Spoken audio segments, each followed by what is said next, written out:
Hi hello friends, ಎಲ್ಲರೂ ಹೇಗಿದ್ದೀರಾ? ಚೆನ್ನಾಗಿದ್ದೀರಾ? ನಾನು ಚೆನ್ನಾಗಿದ್ದೀನಿ. ನೀವು ಚೆನ್ನಾಗಿದ್ದೀರಾ ಅಂತ ಅಂದ್ಕೊತೀನಿ. ಇವತ್ತು ರೆಸಿಪಿ ಏನಪ್ಪ ಅಂತಂದರೆ ಪುಂಡೆ ಪಲ್ಯ ಮಾಡೋಣ ಅಂತ ಅಂದ್ಕೊಂಡಿದ್ದೀನಿ. ಅಂದರೆ ನಮ್ಮ ಅತ್ತೆ ಮನೆಯಿಂದ ತಂದಿದ್ವಿ. ಅಂದರೆ ಇಲ್ಲಿ ಸೈಡು ಉತ್ತರ ಕರ್ನಾಟಕದ ರೆಸಿಪಿ ಅಲ್ವಾ, ನನಗೆ ಇದು ಹೊಸ್ದು. ಅಂದರೆ ನಾನು ಫಸ್ಟ್ ನಮ್ಮ ಮನೇಲಿ ಈ ಥರ ಮಾಡಲ್ಲ, ನಮ್ಮ ಮನೇಲಿ ಚೇಂಜ್ ಆಗಿ ಮಾಡ್ತಾರೆ, ಬೇರೆ ಥರ ಮಾಡ್ತಾರೆ. ಇಲ್ಲಿ ನಮ್ಮ ಅತ್ತೆ ಮಾಡೋದು ನೋಡಿ ನಂಗೆ ಅದು ಇಷ್ಟ. ಆ ರೊಟ್ಟಿ ಜೊತೆಗೆ ಆ ಎಣ್ಣೆ ಮೇಲೆ ಖಾರದ ಪುಡಿ ಹಾಕ್ಕೊಂಡು ಎಣ್ಣೆ ಹಾಕ್ಕೊಂಡೆಲ್ಲ ರೊಟ್ಟಿ ಜೊತೆ ತಿಂದರೆ ಸೂಪರಾಗಿರುತ್ತೆ. ಅದಕ್ಕೋಸ್ಕರ ಆ ರೆಸಿಪಿ ಮಾಡೋಣ ಅಂತ ಅಂದ್ಕೊಂಡಿದ್ದೀನಿ. ಪುಂಡಿ ಪಲ್ಯ ಸ್ವಲ್ಪ ಜನಕ್ಕೆ ಗೊತ್ತಿರ್ಬೋದು, ಸ್ವಲ್ಪ ಜನಕ್ಕೆ ಗೊತ್ತಿರಲ್ಲ. ಹಾಗಾಗಿ ಎಲ್ರಿಗೂ ಗೊತ್ತಾಗಲ್ಲ. ನೋಡಿ, ಪುಂಡಿ ಸೊಪ್ಪಿದು ಇವತ್ತು ಇದ್ರದ್ದು ಪಲ್ಯ ಹೇಗೆ ಮಾಡೋದು ಅಂತ ತೋರಿಸ್ತೀನಿ. ನಮ್ಮನೇಲಿ ಚಟ್ನಿ ಮಾಡ್ತಾರೆ, ಇದ್ರದ್ದು ಪುಂಡಿ ಪಲ್ಯ ಚಟ್ನಿ ಮಾಡ್ತಾರೆ. ಅದು ತಿಂಗ್ಳುಗಟ್ಟಲೆ ಇಡ್ಬೋದು. ಅದು ಇನ್ನೊಂದು ದಿವಸ ರೆಸಿಪಿಯಲ್ಲಿ ತೋರಿಸ್ತೀನಿ. ಈಗ ಪುಂಡಿ ಪಲ್ಯ ಮಾಡೋದು ತೋರಿಸ್ತೀನಿ ನಾನು. ಗೊತ್ತಲ್ವಾ ಪುಂಡಿ ಪಲ್ಯ? ಬನ್ನಿ ಫ್ರೆಂಡ್ಸ್, ಹೆಂಗೆ ಮಾಡೋದು ಅಂತ. ಫಸ್ಟ್ ಸೊಪ್ಪನ್ನು ತೊಳ್ಕೊತೀನಿ, ತೊಳ್ಕೊಂಡು ಆಮೇಲೆ ಕುಕ್ಕರಿಗೆ ಹಾಕ್ತೀನಿ. ನೋಡಿ ಫ್ರೆಂಡ್ಸ್, ಇವಾಗ ತೊಳ್ಕೊಂಬಂದಿದ್ದೀನಿ. ಸೊಪ್ಪನ್ನ ಕುಕ್ಕರಲ್ಲಿ ಹಾಕಿ ಒಂದು 3ರಿಂದ 4 ಸೀಟಿ ಕೂಗಿಸ್ಕೊಳ್ಳೋಣ. ಅಂದರೆ ಮೆತ್ತಗದು ಬೇಯುತ್ತಲ್ವ, ಅದಕ್ಕೆ.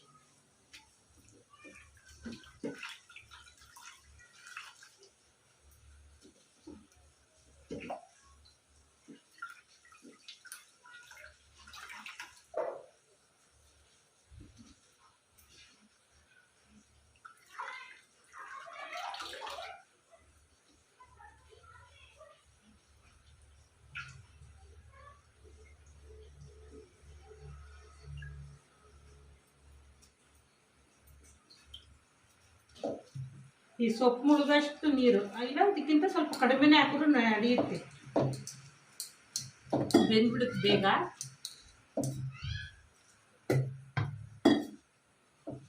ಈಗ ಇದನ್ನ 3ರಿಂದ 4 ಸೀಟಿ ಕೂಗಿಸ್ಕೊತೀನಿ.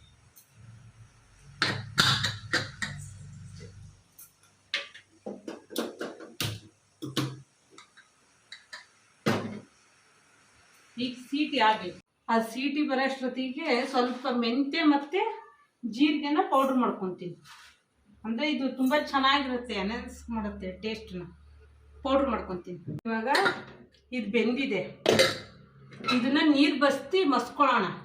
ಚೆಂದಾಗಿ ಸ್ವಲ್ಪ ನೈಸಾಗಿ ಮಸ್ಕೊಂಬಿಡೋಣ. ಸ್ಮ್ಯಾಶರ್ ಇದ್ದರೆ ಸ್ಮ್ಯಾಶರಲ್ಲಿ ಮಾಡಿ, ಇಲ್ಲಾಂದರೆ ಒಂದು ಭಾರವಾದ ಲೋಟನೋ ಯಾವುದಾದ್ರೂ ತೊಗೊಂಡು ಹಿಂಗೆ ಚೆಂದಾಗಿ ತಿರುವಿ ಇದನ್ನು ಫಸ್ಟ್ ನೀರು ಸೋಸ್ಕೊಂಡು ಮಸ್ಕೊಳ್ಳೋಣ ಫಸ್ಟ್.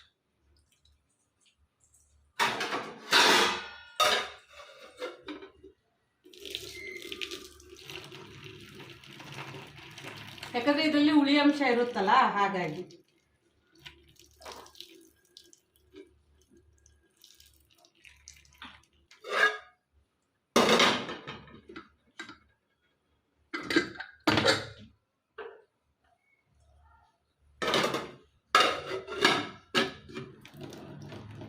ಆ ನೀರೆಲ್ಲ ಬಸ್ಕೊಂಡ್ಬಿಟ್ರೆ ಚೆನ್ನಾಗಾಗುತ್ತೆ, ಟೇಸ್ಟ್ ಚೆನ್ನಾಗಿರುತ್ತೆ.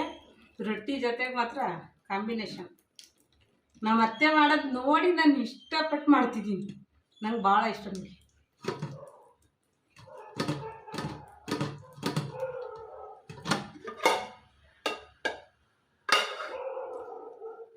ನೋಡಿ ನಾನು ಹಾಕೋಬೇಕಾದ್ರೆ ಎಷ್ಟು ಸೊಪ್ಪು ಹಾಕಿದ್ದೆ, ಇವಾಗ ಎಷ್ಟಾಗಿದೆ ನೋಡಿ, ಇಷ್ಟೇ ಇದೆ.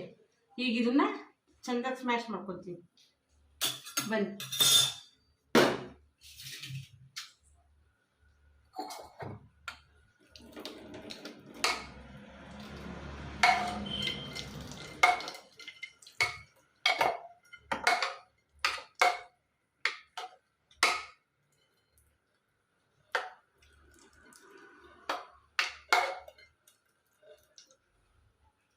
ನನ್ನ ಹತ್ರ ಸ್ಮ್ಯಾಶರ್ ಇಲ್ಲ, ಅದಕ್ಕೋಸ್ಕರ ಲೋಟದಲ್ಲೇ ಸ್ಮ್ಯಾಶ್ ಮಾಡ್ತೀನಿ. ಈಗ ಗಟ್ಟಿ ಸ್ಪೂನು ಚೌಟು ಏನಾದರೂ ಇದ್ದರೆ ಅದರಲ್ಲೇ ಮಾಡ್ಬೋದು. ಬೆಂದಿರುತ್ತಲ್ಲ, ಹಾಗಾಗಿ ಸ್ಮ್ಯಾಶ್ ಆಗುತ್ತೆ.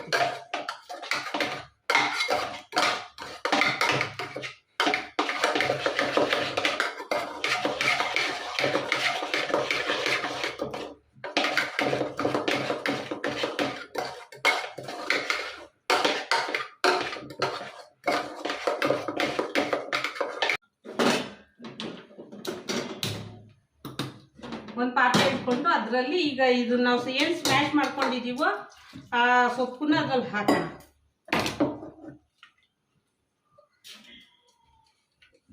ಈಸಿ ಇದೆ, ಏನಂದ್ರೆ ಸ್ವಲ್ಪ ಸ್ಮ್ಯಾಶ್ ಮಾಡ್ಕೊಳ್ಳೋದಷ್ಟೇ, ಸ್ವಲ್ಪ ಬೇಯಿಸಿದ್ರೆ ಪಲ್ಯ ರೆಡಿ ಆಗ್ಬಿಡುತ್ತೆ.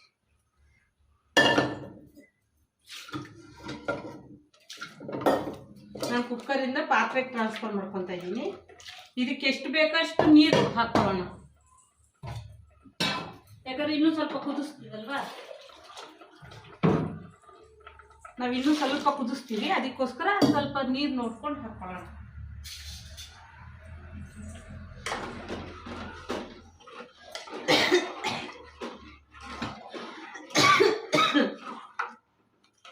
ಈಗ ಇದಕ್ಕೆ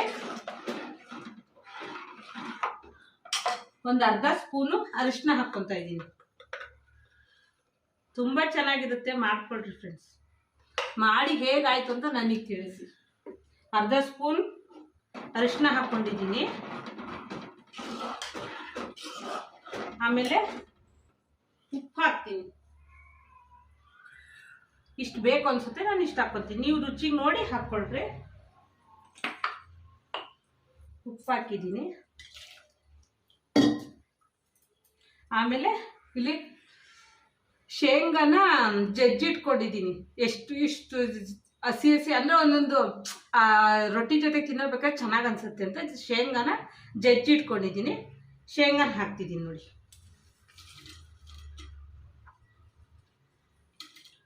ಹಸಿಮೆಣ್ಸಿನ್ಕಾಯಿನ ಹಾಗೆ ಹೆಚ್ಚಿ ಹಾಕ್ತಿದ್ದೀನಿ ಖಾರಕ್ಕೆ.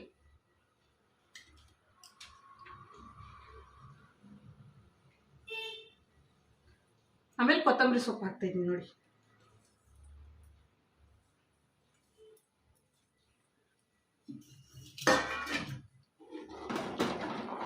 ಈ ಸ್ಟೇಜಲ್ಲಿ ಉಪ್ಪು ಖಾರ, ಇನ್ನೂ ಖಾರ ಬೇಕು ಅನ್ಸಿದ್ರೆ ನೀವು ಇನ್ನೊಂದು ಸ್ವಲ್ಪ ಮೆಣಸಿನ್ಕಾಯಿ ಹೆಚ್ಚು ಹಾಕ್ಕೊಳ್ರಿ, ತುಂಬ ಚೆನ್ನಾಗಾಗುತ್ತೆ ಮಾತ್ರ. ಅದಕ್ಕೆ ಸ್ವಲ್ಪ ಬೇಯಬೇಕು. ಆಮೇಲೆ ಜೋಳದ ನುಚ್ಚು ಹಾಕಿದ್ರೆ ಟೇಸ್ಟ್ ಚೆನ್ನಾಗಿ ಕೊಡುತ್ತೆ. ಅದೊಂದು ಸ್ವಲ್ಪ ಹಾಕ್ತಾ ಇದ್ದೀನಿ.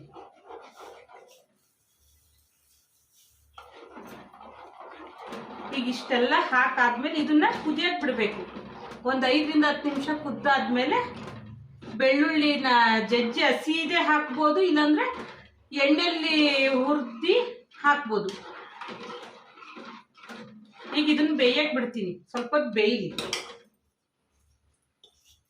ನಂಗೆ ಇನ್ನೊಂದು ಸ್ವಲ್ಪ ನೀರು ಬೇಕು ಅನ್ಸುತ್ತೆ, ಯಾಕಂದ್ರೆ ಅದು ಕುದಿಯುತ್ತಲ್ವಾ, ಕುದೀತಾ ಬೇಕು ಅನ್ಸುತ್ತೆ. ಹಾಗಾಗಿ ಇನ್ನೊಂದು ಚೂರು ನೀರು ಹಾಕ್ಕೊಂತ ಇದ್ದೀನಿ.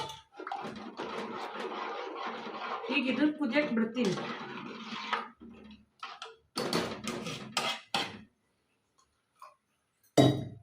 ಬೆಳ್ಳುಳ್ಳಿ ಅದಕ್ಕೆ ಹಂಗೆ ಇಟ್ಕೊಂಡಿದ್ದೀನಿ. ಆಮೇಲೆ ಮಿಕ್ಸಿ ಜಾರಲ್ಲಿ ಮೆಂತ್ಯ ಮತ್ತು ಜೀರಿಗೆ ಇದನ್ನ ಅರ್ಧಂಬರ್ಧ, ಅಂದರೆ ಏನಪ್ಪ ಅಂತಾರೆ ತರಿಯಾಗಿ.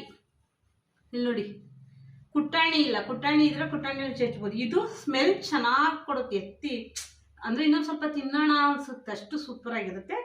ಮೆಂತ್ಯ ಮತ್ತು ಜೀರಿಗೆ ಹಾಕ್ತಾ ಇದ್ದೀನಿ.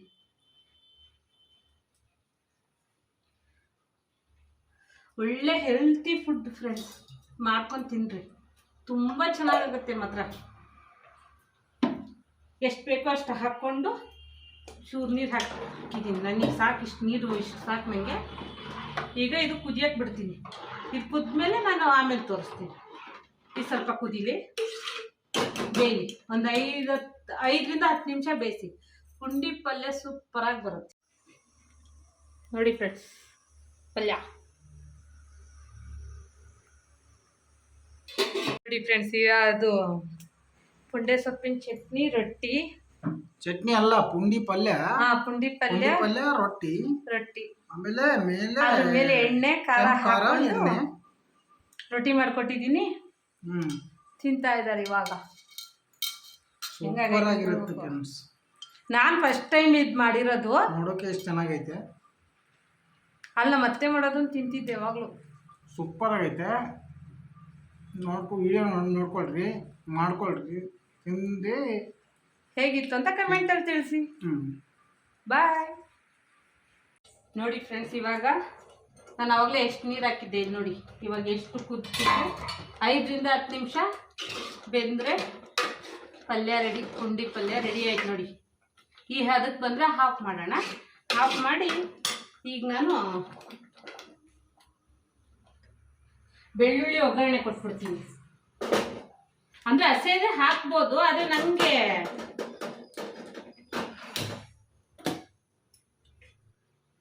ಸ್ವಲ್ಪ ಹಾಕಿ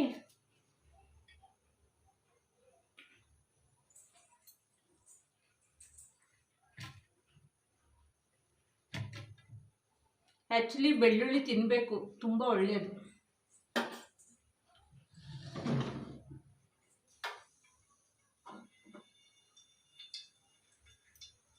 ಈ ಬೆಳ್ಳುಳ್ಳಿ ಒಗ್ಗರಣೆ ಹಾಕಿದ್ರೆ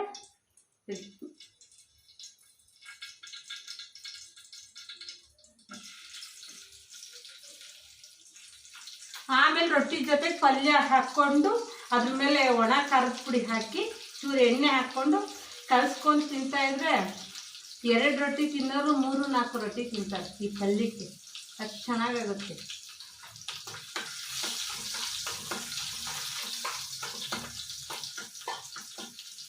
ಯಾರೆಲ್ಲ ಈ ರೀತಿ ಮಾಡ್ತೀರಾ ಇಲ್ಲ ಬೇರೆ ಥರ ಮಾಡಿದ್ರೆ ನಂಗೆ ಕಮೆಂಟಲ್ಲಿ ತಿಳಿಸಿ ಫ್ರೆಂಡ್, ಹೆಂಗೆ ಮಾಡ್ತೀರಾ ಏನು ಅಂತ.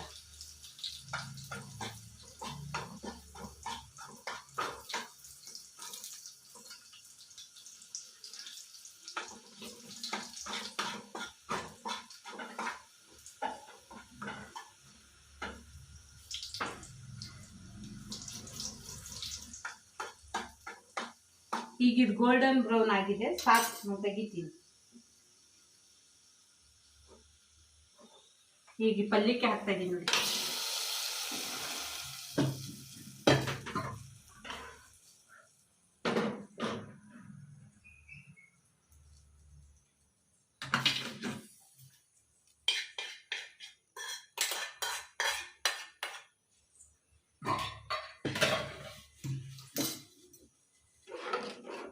ಈಗ ಪುಂಡಿ ಪಲ್ಯ ಕಂಪ್ಲೀಟ್ ರೆಡಿ.